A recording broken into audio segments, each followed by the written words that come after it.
السلام عليكم ورحمة الله وبركاته.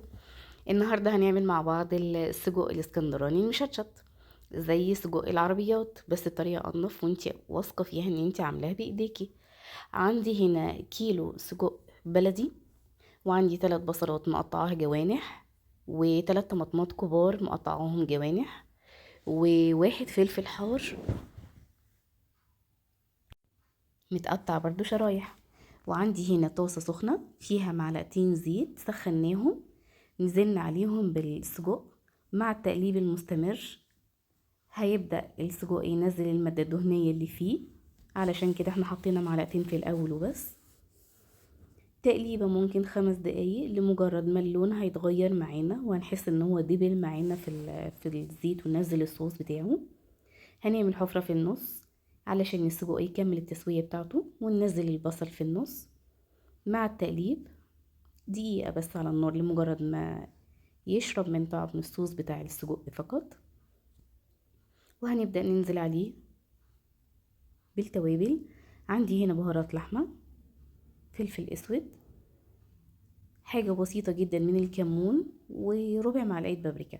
طبعا التوابل عندي هنا مش كتير لان السجق معروف ان هو بيكون متبل ومتملح جاهز، وانا ما حطيتلوش ولا ذرة ملح لاني لو حطيت هيتحدق. هنا هنبدأ ننزل بالطماطم، وهنخلي الفلفل اخر خطوة. طبعا اللي حابب يحط فلفل الوان او فلفل رومي او فلفل اكتر من كده مفيش مشكلة، بس اللي البيت طبعا علشان ما شاء الله فيه اطفال فمش بينفع ان احنا نحط فلفل حار.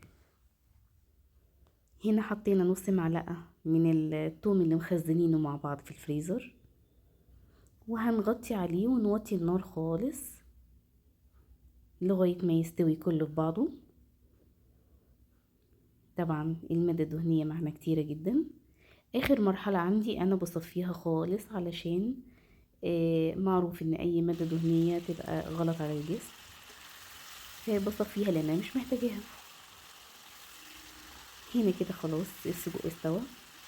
خد 10 دقايق على النار بالظبط او ربع ساعة بالكتير قوي، وكان جميل بالشكل اللي انتوا شايفينه ده. هنا السجق بيبين لنا ان هو خلاص كده استوى. طبعا الطماطم يدوبك دبلت حاجة بسيطة، والبصل زيها دبلت حاجة بسيطة.